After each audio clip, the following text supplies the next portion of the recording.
মা, তুমি কেমন আছো? আমার পোষা বেড়াল খুঁজু, সে কেমন আছে? সে রাত্রিরে কার পাশে শোয়? দুপুরে যেন আলী সাহেবদের বাগানে না যায়। মা, ঝিঙে মাচায় ফুল এসেছে। তুলিকে আমার দূরের শাড়িটা পরতে বলো, আঁচলের ফেঁসোটা যেন সেলাই করে নেয়। তুলিকে কত মেরেছি, আর কোনোদিন মারব না। আমি ভালো আছি, আমার জন্য চিন্তা করো না। মা, মা, তোমাদের ঘরের চালে নতুন ঘর দিয়েছ? এবারে বৃষ্টি হয়েছে খুব। তরফদার বাবুদের পুকুরটা কি ভেসে গেছে? কালো ভুলুরা মাছ পেয়েছে কিছু? একবার মেঘের ডাক শুনে কই মাছ উঠে এসেছিল ডাঙায়। আমি আম গাছ তলায় 2টো কই মাছ ধরেছিলাম। তোমার মনে আছে মা? মনে আছে আলী সাহেবের বাগানে সেই নারকোল চুরি করে আনেনি, মাটিতে পড়েছিল, কেউ দেখেনি। নারকোল বড়ার সেই স্বাদ এখনো মুখে লেগে আছে। আলী সাহেবের ভাই মিজান আমাকে খুব আদর করত। বাবা একদিন দেখতে পেয়ে চেলা কাঠ দিয়ে পিটিয়েছিল আমাকে। আমার কি দোষ? কেউ আদর করলে আমি না বলতে পারি? আমার পিঠে এখনো সেই দাগ আছে। আলী সাহেবদের বাগানে আর কোনোদিন যাইনি। আমি আর কোনো বাগানেই যাই না মা। সেই দাগটায় হাত বুলিয়ে বাবার কথা মনে পড়ে। বাবার জন্য আমার খুব কষ্ট হয়। আমি ভালো আছি, খুব ভালো আছি। বাবা যেন আমার জন্য একটুও না ভাবে। তুলি কি এখনো ভূতের ভয় পায় মা?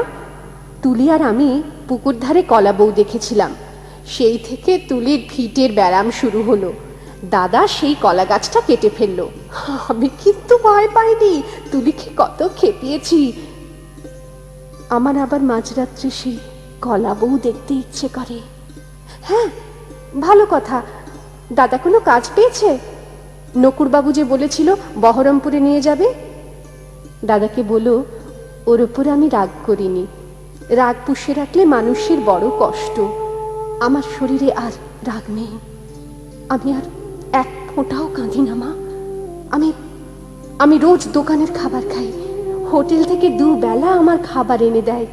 মাংস মুখে দিই, আর তুলির কথা, কালু ভুলুর কথা মনে পড়ে। তোমাদের গ্রামে পটল পাওয়া যায় না। আমি আলু পটলের তরকারি খাই, পটল ভাজাও খাই। হোটেলে কিন্তু কখনো শাক রান্না হয় না। পুকুর পাড় থেকে তুলি আর আমি তুলে আনতাম কলমি শাক। কি ভালো, কি ভালো, বিনা পয়সায়। কোনোদিন আর কলমি শাক আমার ভাগ্যে জুটবে না। জোর হাওয়া দিলে তাল গাছের পাতা সরসর করে, ঠিক বৃষ্টির মতন শব্দ হয়। এই ভাদ্র মাসে তাল পাকে, ঢিপ ঢিপ করে তাল পড়ে। বাড়ির তাল গাছ 2টো আছে তো। কালু তালের বড়া বড় ভালোবাসে, একদিন বানিয়ে দিও। তেলের খুব দাম জানি, তবু একদিন দিও। আমাকে বিক্রি করে দিয়ে 6,000 টাকা পেয়েছিলে। তা দিয়ে একটা গরু কেনা হয়েছে তো। সেই গরুটা ভালো দুধ দেয়। আমার মতন মেয়ের চেয়ে গরুও অনেক ভালো।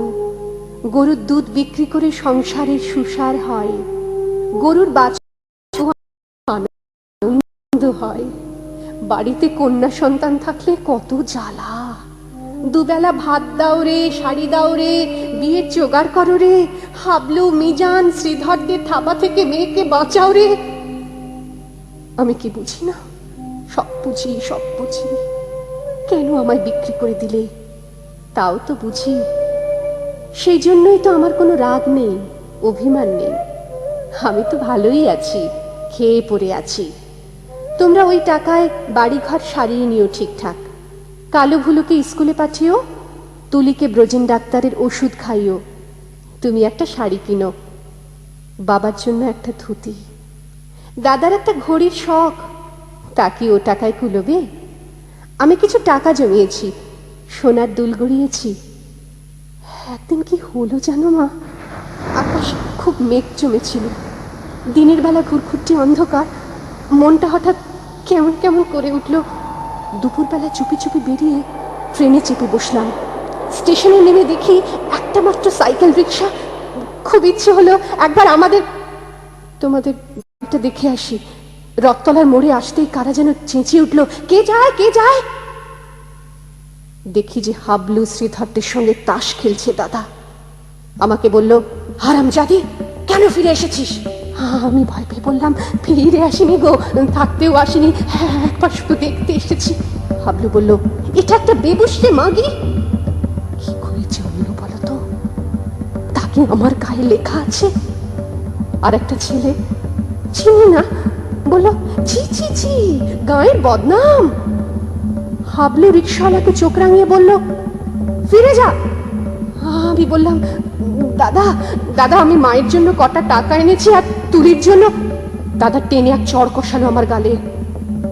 আমাকে বিক্রির টাকা হকের টাকা, আর আমার রোজগারের টাকা নোংরা টাকা। দাদা সে পাপের টাকা ছোঁবে না, ছিনিয়ে নিল শ্রীধর। আমাকেও দূর দূর করে তাড়িয়ে দিল। আমি তবু দাদার উপর রাগ করিনি। দাদা তো ঠিকই করেছে। আমি তো আর দাদার বোন নই, তোমার মেয়ে নই, তুলির দিদি নই। আমার টাকা নিলে তোমাদের সংসারের অকল্যাণ হবে না। না, আমি চাই তোমরা সবাই ভালো থাকো, গরুটা ভালো থাকুক, তাল গাছ দুটো ভালো থাকুক, পুকুরে মাছ হোক, খেতে ধান হোক, ঝিঙে মাচায় ফুল ফুটুক। আর কোনোদিন ওই গ্রাম অপবিত্র করতে যাব না। আমি খাট বিছানায় শুই, নীল রঙের মশারি, দোরগোড়ায় পাপোশ আছে, দেওয়ালে মা দুর্গার ছবি, আলমারি ভর্তি কাঁচের গেলাস, বন বন করে পাখা করে, সাবান মেখে রোজ চান করি। এখানকার কুকুরগুলো সারা রাত ঘেউ ঘেউ করে। তাহলেই বুঝছো কেমন আরামে আছি আমি। আমি আর তোমার মেয়ে নই, তবু তুমি আমার মা। তোমার আরো ছেলে মেয়ে আছে, আমি আর মা পাবো কোথায়? সেই জন্যই তোমাকে চিঠি লিখছি মা। তোমার কাছে একটা খুব অনুরোধ আছে, তুলিকে একটু যত্ন করো। ও বেচারি বড় দুর্বল। যতই অভাব হোক, তবু তুলিকে তোমরা তোমার পায়ে পড়ি মা। তুমি বাবাকে বুঝিয়ে বলো, তুলিকেও যেন আমার মতন আরামের জীবনে না পাঠায়। যেমন করে হোক তুলির একটা বিয়ে দিও, ওর একটা নিজস্ব ঘর সংসার, একজন নিজের মানুষ। আর যদি কোনো রকমে ওর বিয়ে দিতে না পারো, ওকে বলো গলায় দড়ি দিয়ে মরতে। মরলেও ও বেঁচে যাবে মা, মরলেও ও বেঁচে যাবে।